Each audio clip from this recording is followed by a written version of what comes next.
Hello from Heirloom Books at 6239 North Clark Street in Chicago, Illinois. I'm Jeff Helgeson, and I've decided to call this talk Restoration and Beyond. Having spent the last few weeks revisiting things like The Hind and the Panther, an essay on man and Gulliver's travels, I am, perhaps, to borrow a phrase from the 70s rock band Led Zeppelin, a little dazed and confused. But I've certainly been engaged throughout the process as a witness in the 2016 Nobel Laureate for Literature Bob Dylan's terms of times that were a-changin'. To begin with, for example, John Dryden, who became England's first official poet laureate, even if he may not have fulfilled Alexander Pope's prophecy from an essay on criticism, and such as Chaucer is, shall Dryden be, started life within a Puritan family in 1631, and strongly supported the parliamentary revolt which deposed and executed King Charles I, even writing 37 heroic stanzas to the glorious memory of the revolution's leader, Oliver Cromwell, after the celebration of his funeral. But once Charles II returned from abroad to take the English throne and Cromwell's body was exhumed and posthumously decapitated, his head set out on a spike where it remained for the next 20 years,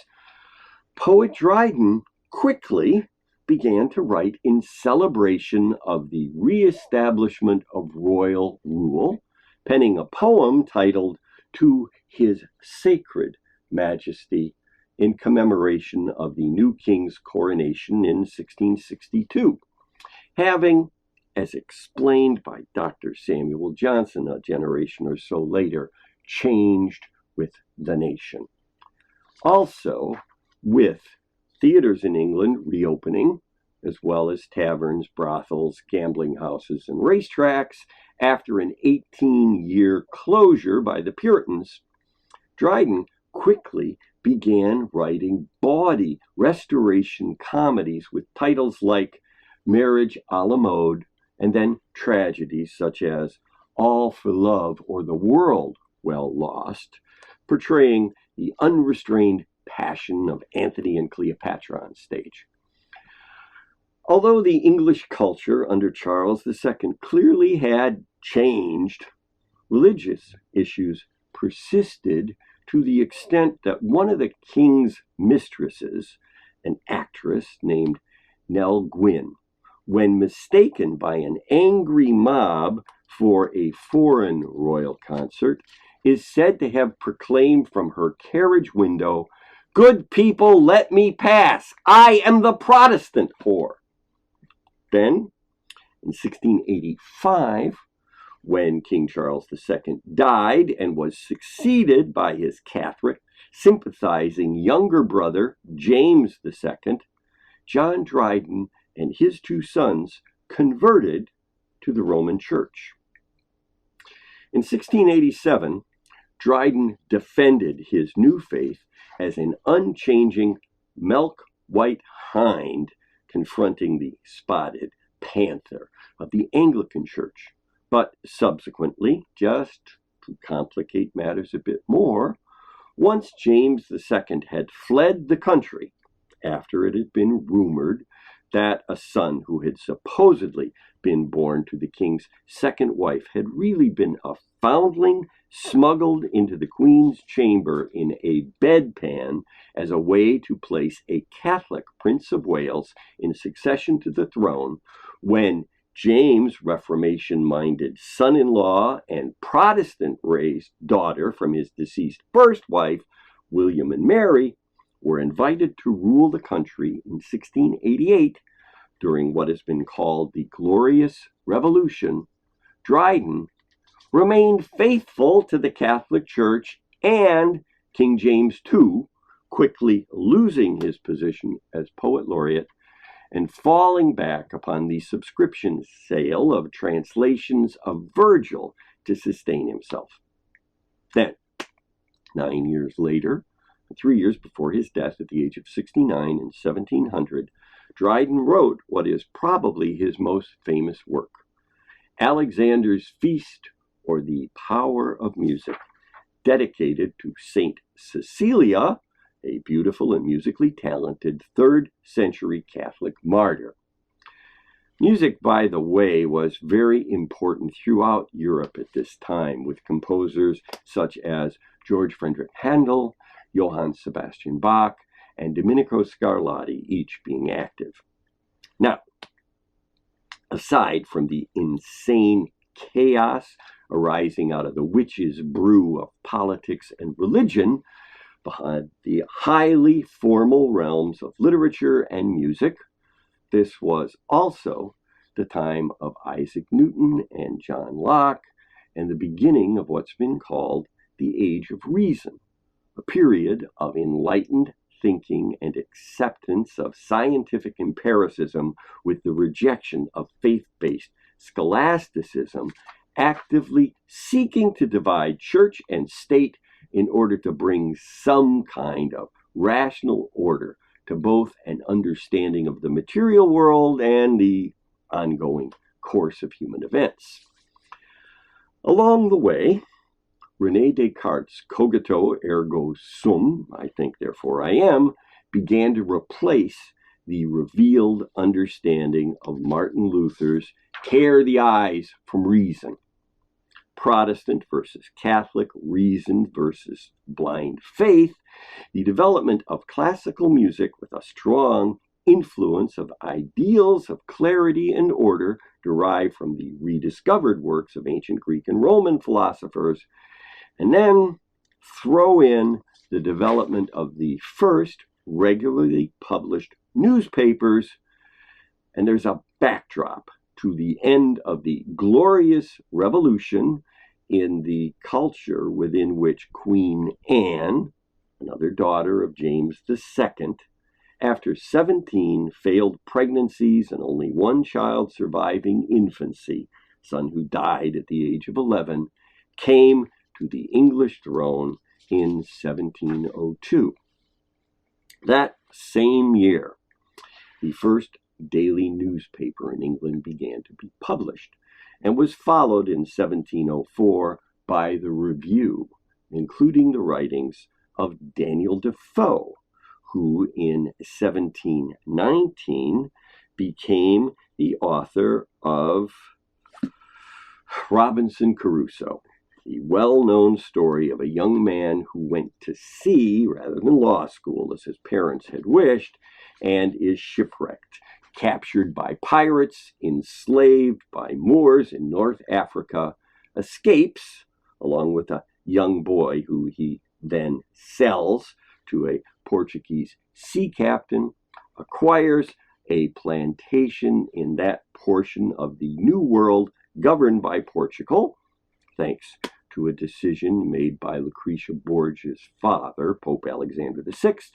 and goes on an expedition to bring slaves from Africa, but then is shipwrecked again and spends 26 years on an isolated island using materials salvaged from the ship to help him survive, and eventually frees a black prisoner from a band of cannibals, who he calls Friday for the day of the week on which he gained his companion. Later, after saving 2 more prisoners from cannibals, one of whom just happens to be Friday's father, the new escapees from the cooking pot go to seek aid from another island. But then an English ship arrives, and Caruso and Friday help its captain put down a mutiny, killing the rebellion's leader and leaving the other mutineers marooned on the island, knowing full well that help for them will soon arrive, before returning to England and learning that Robinson Crusoe has long been thought to be dead, therefore has gained no inheritance from his family. As a result, he ventures off to the Portuguese capital of Lisbon in order to claim profits from his plantation, returning overland to avoid all but a short crossing of the English Channel, yet having to fend off a pack of wolves while crossing through the Pyrenees before settling into a comfortable retirement in the company of his servant and faithful companion, Friday. In 1722, Defoe also published a journal from the plague year, with both it and Robinson Crusoe largely being accepted, at least initially, as actual accounts of real-life events rather than as works of fiction. That same year, Defoe published another novel, the extended title of which pretty much tells the whole story. The fortunes and misfortunes of the famous Mal Flanders, who was born in Newgate prison during a lifetime of continued variety for 70 years, besides her childhood, was 12 years a whore, 5 times a wife, whereof once to her own brother, 12 year a thief, 8 year a transported felon in Virginia, at last grew rich, lived honest, and died a penitent, written from her own memorandums. And then there was Alexander Pope. What in the world to say about him? Catholic, genius of the heroic couplet, brilliant social satirist, statistic, vindictive, stunted, misshapenly hunchbacked due to a childhood illness, Pope could be insightful about the overall human condition and wildly hateful regarding individual human beings. He was capable of writing an entire 5-canto, 794-line epic poem modeled on the Iliad of Homer about a suitor without permission cutting a lock of hair from a young aristocratic woman's head. In addition to the Me Too rape of the lock, of course, there was also the essay on criticism and the essay on man, among many other works, collectively populating the English language with such common expressions as hope springs eternal, a little learning is a dangerous thing, to err is human, to forgive divine, and thanks largely to a song recorded by Elvis Presley, the often misquoted, "Fools rush in where angels, not wise men, fear to tread." Then, in terms of prose, both expository and fiction, along with Daniel Defoe, there was Alexander Pope's close friend and a distant cousin to John Dryden, Jonathan Swift. Born to generally impoverished aristocratic English parents in Dublin, Ireland in 1667, after the death of his father, Swift received his education with the help of an uncle, then became the secretary to an English diplomat named William Temple, began a long and somewhat ambiguous relationship with a little girl, 15 years younger than himself, who he was employed to tutor, Esther Johnson, who Swift called Stella, Latin version of her name meaning star, to whom, over time, he wrote a series of letters that eventually became published as the Journal to Stella. At one point, Swift returned to Ireland and became a minister in the Anglican Church and Dean of St. Patrick's Cathedral in Dublin, but then seems to have been rejected in a proposal of marriage and returned to William Temple's service, after which he began writing satires on religion with The Tale of the Tub, and then classical versus modern literature with The Battle of the Books. He also wrote an argument against abolishing Christianity, and a famous essay on the topic of social conditions in Ireland under British rule titled A Modest Proposal, suggesting that in order to improve economic conditions on the Emerald Isle, Irish infants should be sold to British aristocrats for food, describing how they might be nurtured at no expense until sufficiently plump and then prepared to serve as highly succulent main courses, which would be well suited for fine dining. Interestingly, Jonathan Swift's best-known satirical work, Gulliver's Travels,